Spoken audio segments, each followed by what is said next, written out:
The air in that hall was thick with dress uniforms and self-congratulation. I stood in the shadows of the side entrance, a ghost at my own funeral, and watched them prepare to decorate the man who had left me for dead. Major Thorne, the family friend my father always admired, stood on the stage, his face a mask of heroic humility. The general, a man whose reputation for integrity was legendary, cleared his throat. The room fell silent. He held the silver star in his hand, but he didn't move to pin it on Thorne's chest. Instead, his eyes found the side entrance. Found me. Major? The general's voice boomed, sharp and cold. Before we proceed, there is a discrepancy in your after-action report that needs clarification. The doors opened fully on his command. I took a single step into the light. A wave of gasps rippled through the crowd. Thorne's practiced smile didn't just falter, it shattered.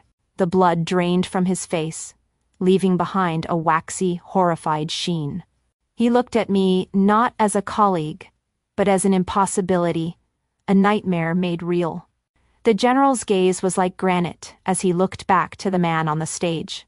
"You reported Sergeant Reyes as killed in action," he said, letting the words hang in the dead air. "She appears to disagree." It was all a far cry from the easy confidence he'd worn just 2 months earlier, at a simple family barbecue. I remember the smell of charcoal and the sound of my father's booming laugh. My father, a retired colonel who saw the world through the lens of rank and tradition, was holding court. And his king for the day was Major Thorne. He toasted Thorne's upcoming command, calling him a true warrior, a leader of men. Thorne soaked it all in, that easy charisma of his deflecting any real scrutiny. He then turned to me, a smirk playing on his lips. "And we can't forget Anna, holding down the fort in the TOC, he announced, his voice dripping with condescension. "All those blinking lights, very important stuff." He had the audacity to ruffle my hair like I was a child, and I just stood there, my hands tightening into fists in my pockets. My father laughed along, slapping Thorne on the back. "She keeps the real soldiers safe, eh, son?" I felt that familiar cold weight settle in my stomach. It wasn't just the comment, it was the echo of 1,000 others. The subtle dismissals, the praise heaped on others for accomplishments far less than my own. They saw a girl playing with computers. They were blind to the analyst who could read an enemy's mind in their radio chatter. He called me the support staff, the one who watches the screens. He had no idea I was the only one who held the mission's digital black box. To understand the reckoning that followed, you have to understand what really happened in the Valley of Shadows. To my father, the world was a simple hierarchy. There were leaders, and there was everyone else. He had decided early on which category Major Thorne belonged to, and which one was mine.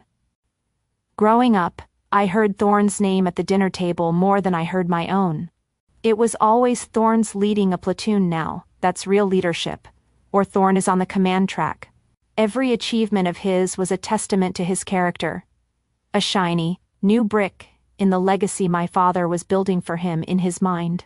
Thorne was the son he'd always wanted, a frontline warrior, bold and decisive.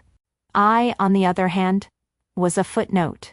I still remember the day I graduated top of my advanced intelligence analysis course.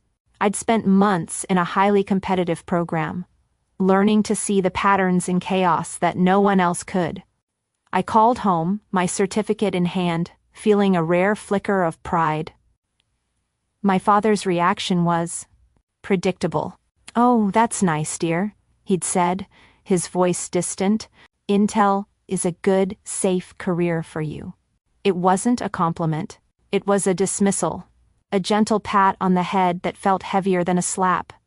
It was the same tone he used when I was 10 and showed him a drawing while he was trying to watch the game. Just another small deduction from an account that was already overdrawn.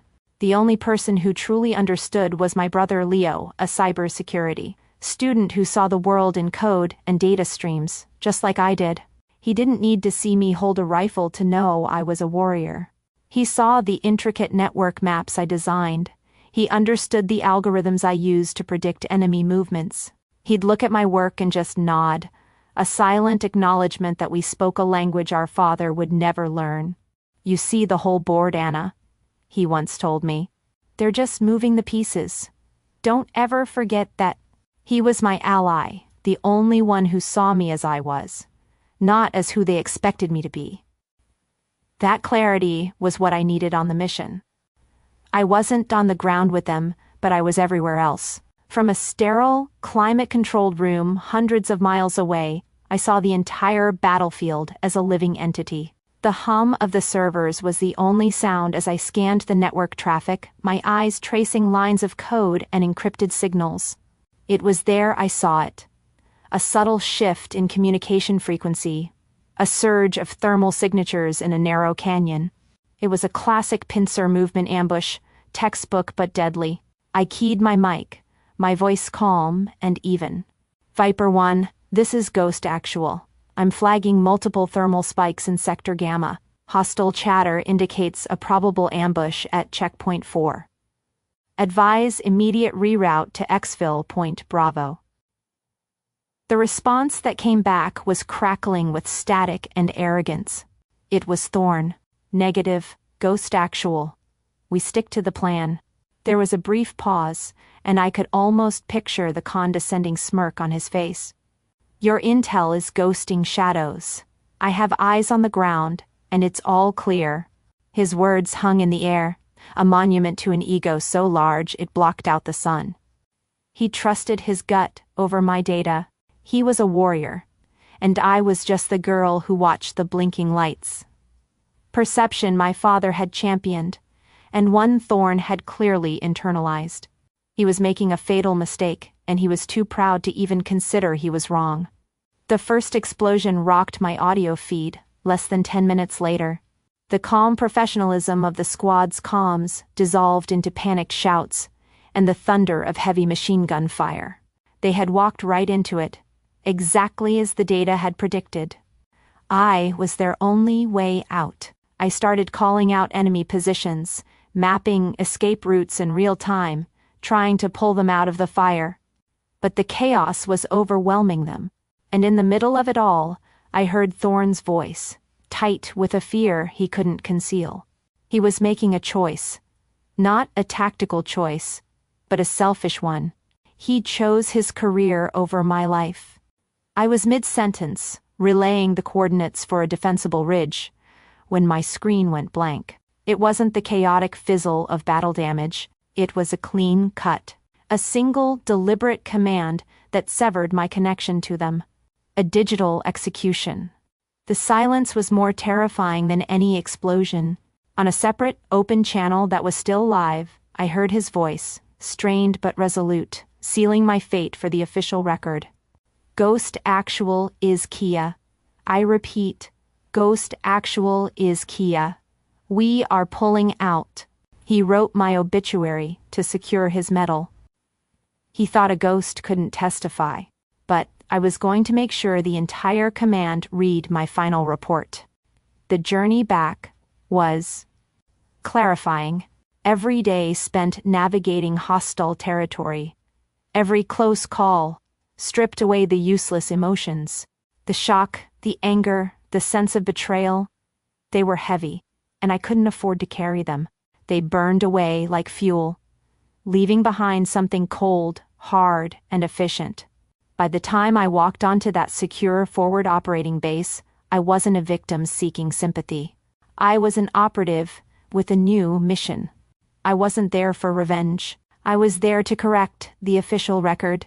Thorn had filed a lie, and in my world, a lie in the official record is a poison that must be purged. I was immediately placed in a sterile debriefing room. 2 officers sat across a gray metal table, their faces etched with a mixture of disbelief and weary skepticism. They were expecting tears, a story of survival, maybe some incoherent rage. They were not expecting the person I had become.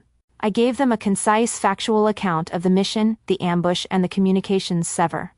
My voice was flat, devoid of emotion. I was simply making my report. When I was finished, one of the officers leaned forward. "Sergeant," he said slowly, "this is a very serious accusation." "I'm aware," I replied, meeting his gaze without blinking. "Which is why I am formally requesting, under the provisions of the Uniform Code of Military Justice, Article 138, to view Major Thorne's official after-action report for this mission." The air in the room changed instantly. This wasn't an emotional plea anymore. It was a legal demand. I wasn't just telling a story, I was opening an investigation, and I was using their own rulebook to do it. They couldn't refuse. I knew the regulations better than they did. That night, I was given 30 seconds on a secure, encrypted line. I sent a single burst of text to the only person I knew I could trust, my brother, Leo. The message was simple, 3 facts that told him everything. I'm alive. Thorne is lying. Silver Star ceremony. I didn't need to say more. I knew he would understand the mission. For days, I studied Thorne's report, a masterpiece of fiction, while I waited. Then, the reply came.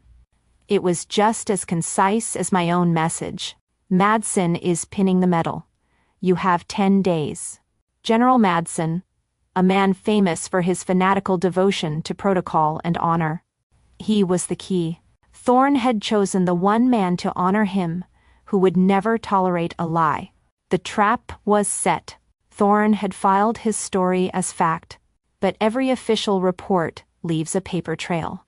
He had no idea his greatest weapon, military bureaucracy, was about to become mine. The Fort Meade Officers Club was exactly as I'd pictured it. It smelled of old wood, brass polish, and the kind of unearned confidence that fills a room whenever powerful men gather to congratulate each other. From my position in the wings, I had a perfect view of the entire charade. The room was a sea of dress uniforms and elegant gowns, a celebration built on a foundation of lies. My eyes were fixed on 2 people. The first was Major Thorne, standing on the brightly lit stage, accepting the handshakes and backpats with a practiced humility that made my stomach turn. He was an actor playing the role of his life, and the audience was eating it up. The second person I watched was my father. He was in the front row, his back ramrod straight, his face glowing with a pride so intense it was almost painful to look at. He was looking at Thorne the way he'd always looked at him, as the embodiment of everything he valued, the son he was proud of. He caught my eye for a split second before I pulled back into the shadows. A flicker of confusion on his face, but he quickly dismissed it. Just a trick of the light. He had no idea the main event was about to begin. He was about to get a front row seat to the dismantling of his hero. The announcer stepped up to the podium, his voice rich and reverent as he began reading the citation. For conspicuous gallantry and intrepidity at the risk of his life, above and beyond the call of duty. Every word was a carefully crafted lie, a polished stone laid on the monument to Thorne's fraud. In the face of overwhelming odds, and after the tragic loss of Sergeant Reyes, Major Thorne made the difficult but heroic decision to save the rest of his team. That was my cue. As the announcer's voice faded and General Madsen stepped forward with the Silver Star, the side doors opened. I walked into the room, flanked by 2 stone-faced military police officers. A wave of silence washed over the crowd, immediate and absolute. The celebratory chatter died in an instant, replaced by 1,000 confused and shocked whispers. I saw my father's head whip around, his eyes locking onto me. The pride on his face evaporated, replaced by a gaping, slack-jawed disbelief. I ignored him. I ignored them all. My focus was on the stage, where Major Thorne stood frozen, the color draining from his face as if he'd seen a specter from his own shallow grave. General Madsen stopped, the metal inches from Thorne's chest. His eyes narrowed, turning to me, his voice like ice cracking in the silence. "Sergeant Reyes." I walked the length of that room, my footsteps the only sound, and I didn't. To stop until I was at the foot of the stage, looking up at the general. I didn't give Thorne the dignity of a single glance. "Sir," I began, my voice clear and steady, carrying across the silent hall. "I have in my hand Major Thorne's official after-action report, filed on day 289. I held up the datapad in my hand. "And I have the mission recorder's data log from my terminal, which I preserved." I looked past the general to the large presentation screen behind him. "Permission to display a discrepancy, sir." Madsen gave a curt, sharp nod. With a tap of my finger, 2 columns of data appeared on the screen behind Thorne, projected for everyone to see. Major Thorne's report states he lost all contact with me at 1800 hours. "During the peak of the ambush," I explained, my voice clinical and precise. "But the mission recorder, our digital black box, shows that he manually severed my primary and secondary communication links at 17 to 42 hours. I let that sink in, 18 minutes before his unit ever engaged the enemy. He didn't lose me in the fight. He cut me off and left me blind, deaf, and alone just before walking his team into the exact ambush I had warned him about." The data on the screen was simple. It was irrefutable. It was the truth. Thorne began to stammer, something about faulty equipment and the chaos of battle. But his words were hollow. He was shrinking before our very eyes. I finally turned my gaze to my father. He had risen halfway out of his chair, one hand gripping the back of the seat in front of him, his face a slow-motion portrait of horror. The man he had idolized, the perfect soldier. It was all disintegrating in a public spectacle of cowardice and lies. The shame was radiating off him in waves. This was a deeper wound than any battlefield injury. It was the death of an illusion he had built his entire world around. General Madsen's face was grim, his jaw set like stone. He took the datapad from my hand without a word, his eyes scanning the data for a long moment before he turned back to the man he was supposed to decorate. "Major," Madsen's voice was dangerously quiet now, "your citation is a work of fiction. You have disgraced this uniform, and you have betrayed a soldier under your command." He took a step back from Thorne. "You are hereby relieved of your command, effective immediately, pending a court martial under Article 92 and Article 107 of the UCMJ. He looked past Thorne to the back of the hall. "MPs? Take him into custody?" My father had always praised Thorne for his shiny uniform. He finally learned that integrity is the only part of the uniform you can't polish. As the MPs escorted a stammering, disgraced Major Thorne from the stage, the Officers' Club erupted into a chaos of hushed arguments and frantic whispers. I just stood there, at the foot of the stage, feeling like the calm eye of a hurricane I had created. The storm was all around me, but inside, for the first time in a long time, there was a profound silence. I saw my father through the crowd, his face ashen, his uniform suddenly looking like a costume that was 2 sizes too big for him.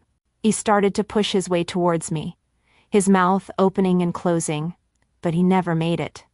Before he could reach me, something else happened. A circle formed around me. It wasn't planned. It was instinctual. A few of the operators from the mission, a handful of senior intel NCOs, and other analysts. I'd only ever known through encrypted channels. They simply moved to stand with me. There were no grand speeches, no loud congratulations.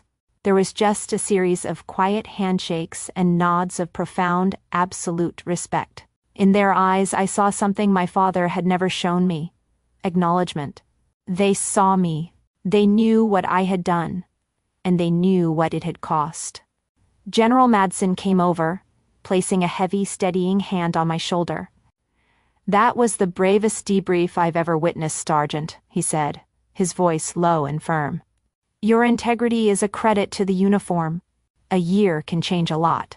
Or maybe it just gives you the time to become who you were always meant to be." I no longer wore sergeant's stripes. On my collar, I now wore the single silver bar of a warrant officer. It was a deliberate choice. I didn't want Thorne's path of command. I wanted a path of expertise. Warrant officers are the technical masters, the specialists who know their craft so deeply they are an authority unto themselves. My authority wasn't borrowed from a rank structure. It was earned through competence.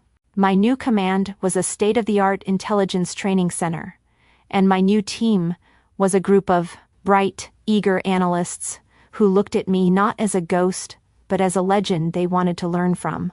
My new life was defined by quiet competence. My real family wasn't one of blood and obligation, but one of purpose and mutual trust. I was in the middle of a briefing, walking my team through a complex threat analysis based on recent signal intercepts.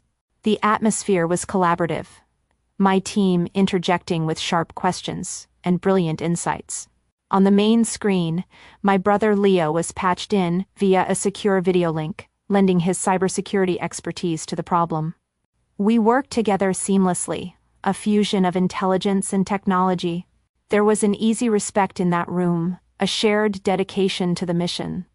This was belonging. This was home. In the middle of our discussion, a notification popped up on the corner of my screen. It was a forwarded email, and the sender's name made my breath catch for just a second, Dad. The subject line was simple: "I am so sorry." I stared at it for a long moment.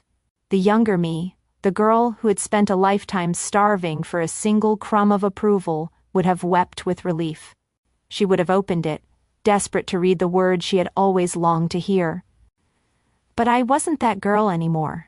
My validation wasn't in that email. It was in the faces of my team. It was in the respect of my superiors. It was in the quiet confidence I felt in my own skin. I looked at the subject line one last time, and I clicked archive. The message vanished, unread. My peace was no longer his to give. It was mine. Major Thorne believed his rank gave him the power to write history. I learned that true authority comes from the courage to correct it. If you've ever had to fight to make your truth the official record, share your story below. In this community, every voice is heard.